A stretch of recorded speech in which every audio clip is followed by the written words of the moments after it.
చెప్పండి, మీ బీజేపీ పరిపాలన అంటే ఎన్డీఏ పరిపాలన 4 ఏళ్ళు పూర్తయింది. ఎలా ఉంది mood of the party?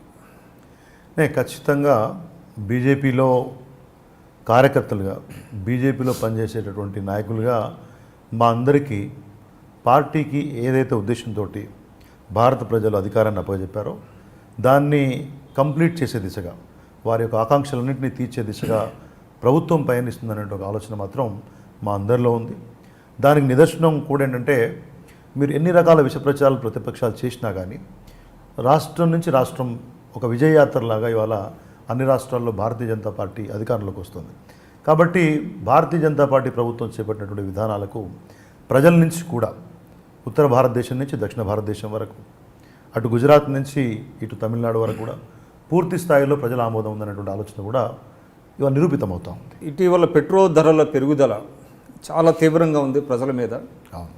So అనేక ఫ్రంట్స్ నుంచి మీ మీద ఒత్తిడి వస్తుంది ప్రభుత్వం మీద తగ్గించాలని.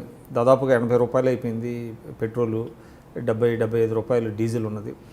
సో ఈ ఒత్తిడి వల్ల మీ యొక్క అంటే సంతోషం కానివ్వండి, మీ యొక్క ఆనందం కానివ్వండి, 4 ఏళ్ళు పూర్తి చేసుకున్నాం అనేది కొంత డ్యాంపెన్ అయినట్టు కనపడుతుంది. ఒకటి రెండు అంశాలతోటి నిరుత్సాహం చెందాల్సినటువంటి అవసరం ప్రభుత్వానికి ఉంటుందని నేను అనుకోవట్లేదు. పార్టీగా మేము ఎప్పుడు ప్రజల పక్షాన్ని ఆలోచిస్తాం. ఖచ్చితంగా పెట్రోల్ ఉత్పత్తుల రేట్లకు సంబంధించి మాలో కూడా కొంత ఆందోళన ఉంది, కొంత ఇబ్బంది అనిపిస్తున్నటువంటి సందర్భం కూడా ఉంది. ఖచ్చితంగా ఆ విషయాన్ని పార్టీ ద్వారా ప్రభుత్వానికి నివేదించాం. భారతీయ జనతా పార్టీకి సంబంధించి ఏంటంటే, ప్రభుత్వానికి పార్టీకి ఒక మధ్యలో ఒక థిన్ లైన్ ఉంటుంది. ప్రభుత్వం నరేంద్ర మోడీ గారి పర్యవేక్షణలో పనిచేస్తుంది ప్రధానిగా, పార్టీ అమిత్ షా గారు జనరల్లీ. బట్ అక్కడ కొంత అంటే ప్రధాని ఏదేమైనా కానీ కుటుంబ నేపథ్యం ఉన్నటువంటి పార్టీలలో ఈ రకమైనటువంటి వ్యవస్థ ఉండే అవకాశం లేదు.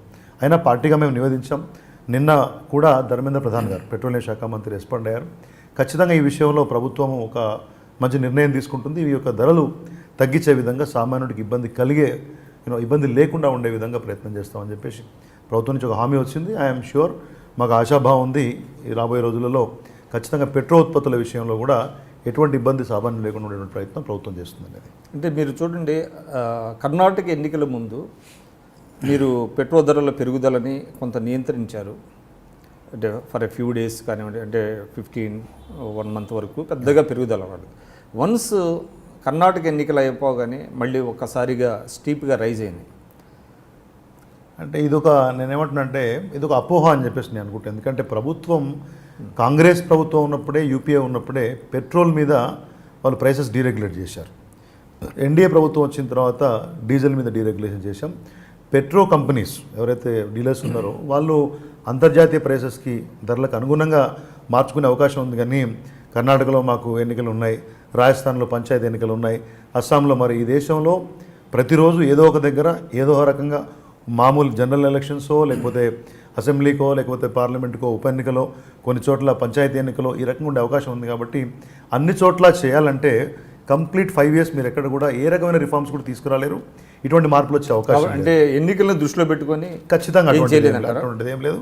భారతీయ జనతా పార్టీ ప్రభుత్వం ఇటువంటి అంటే తక్కువ స్థాయి ఆలోచన చేస్తుందని చెప్పేసి నేను అనుకోను. అది ఖచ్చితంగా కంపెనీల చేతిలో ఉన్నటువంటి విషయాన్ని వాళ్ళు చేస్తారు. ప్రభుత్వంగా దాన్ని నియంత్రించమని పని చేస్తాం, కానీ ఎన్నికల కోసం ఆపేటటువంటి ప్రయత్నాలు ఎక్కడ కూడా భారతీయ జనతా పార్టీ ప్రభుత్వం చేయలేదు.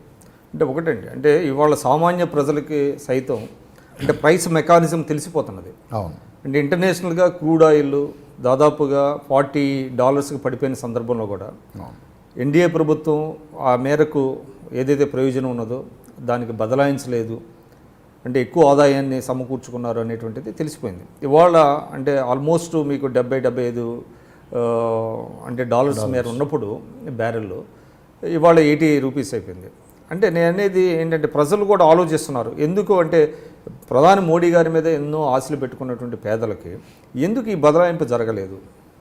అంటే ఒకటి ఇది కొద్దిగా టెక్నికల్గా ఉండే అంశము. ఇప్పుడు మనకు ప్రభుత్వం అంటే ఎందుకు నేను అడుగుతున్నానంటే, దీని మీద ఏ బీజేపీ నాయకుడు కూడా మాట్లాడే పరిస్థితి లేదు, వివరించే పరిస్థితి లేదు, తప్పించుకుంటున్నారు. ఇదిగో చేస్తాం, అదిగో చేస్తాం అంటున్నారు. ఇప్పటికి అంటే దాదాపుగా 15 రోజుల నుంచి మేము దాని మీద దృష్టి పెట్టామని అమిత్ షా గారు చెప్పారు, ధర్మేంద్ర ప్రధాన్ గారు చెప్పారు మీరు అన్నట్టుగా. కానీ దేర్ వాజ్ నో లెటప్.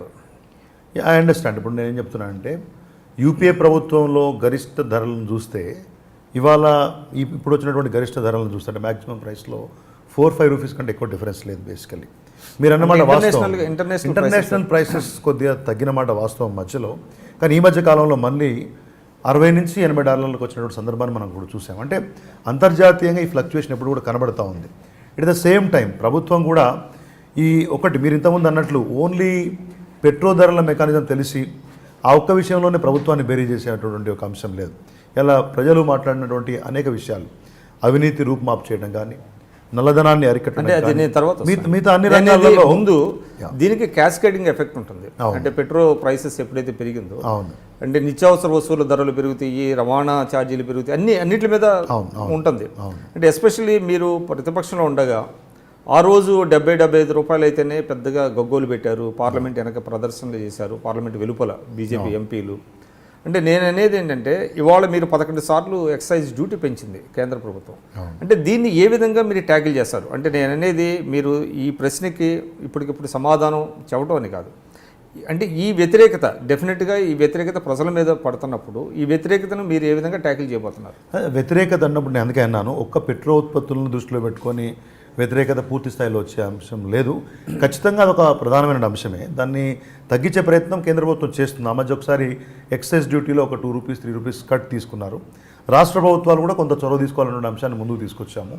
సరే, జీఎస్టీలోకి తీసుకురావాలి పెట్రోల్ ఉత్పత్తులను, దాని ద్వారా కొద్దిగా ప్రైస్ తగ్గే అవకాశం ఉందని చెప్పేసి మాట్లాడుతూ ఉంది. అదొక ప్రతిపాదన కనబడుతూ ఉంది. కానీ జీఎస్టీ మండలిలో ఉన్న అన్ని రాష్ట్రాలు ఒప్పుకోవాల్సిన అవసరం ఉంటుంది. ఏదేమైనా కానీ ఇప్పుడు బదలాయించకపోవడం అనేది వ్యూహాత్మకంగా కొంత, ఇప్పుడు ఆ డబ్బులనేవి నరేంద్ర మోడీ గారి జేబులోకి, అమిత్ షా గారి జేబులోకి వెళ్ళట్లేదు. అవన్నీ కూడా వివిధ సంక్షేమ పథకాల రూపంలో భారత ప్రజల దగ్గరికి వెళ్తూ ఉన్నాయి. ఎందుకంటే చాలా నిష్పక్షపాతంగా పారదర్శకతతో అభివృద్ధి చేస్తున్నటువంటి ప్రభుత్వం కాబట్టి ఆ యొక్క విశ్వాసం ప్రజల్లో ఉంది. పెట్రోల్ ఉత్పత్తుల డబ్బుల ద్వారా వచ్చినటువంటి డబ్బంతా ఎక్కడికో పోతుంది అనేటువంటి గతంలో ఉన్నటువంటి భయాలు ఇప్పుడేమీ ప్రజలకు లేవు. కాబట్టి ఎస్, మీరు అన్నట్లు కొంతమేరకి సామాన్యులు అదేంటి ఇట్లా జరుగుతూ ఉందనే ఆలోచన ఉంది. దాన్ని ట్యాకిల్ చేస్తాం వెరీ నియర్ ఫ్యూచర్. నాకు ఎక్కువ సమయం పడుతుందని నేను అనుకోవట్లేదు. ఖచ్చితంగా పెట్రోల్ ఉత్పత్తుల ప్రైసెస్ తగ్గాల్సిన అవసరం మాత్రం ఖచ్చితంగా ఉంది. మీరు చూస్తున్నారు ఐ డ్రీమ్ న్యూస్ని. మీరు చూస్తున్నది ఐ డ్రీమ్ న్యూస్. అంటే కళలని నిజం చేస్తూ ప్రజలకి నిజాలని కళల ద్వారా తీసుకొచ్చే ఐ డ్రీమ్కి మై బెస్ట్ విషెస్. మీరు చూస్తున్నది ఐ డ్రీమ్ న్యూస్. మీరు చూస్తున్నారు I dream channel. For more videos please subscribe I dream. మరిన్ని వీడియోల కోసం ఐ డ్రీమ్ని సబ్స్క్రైబ్ చేయండి. Please subscribe I dream. And I'm very much satisfied with the way interview went on. Kindly subscribe to I Dream. For more videos, subscribe to iDream. And loads of fun entertainment and content. Do watch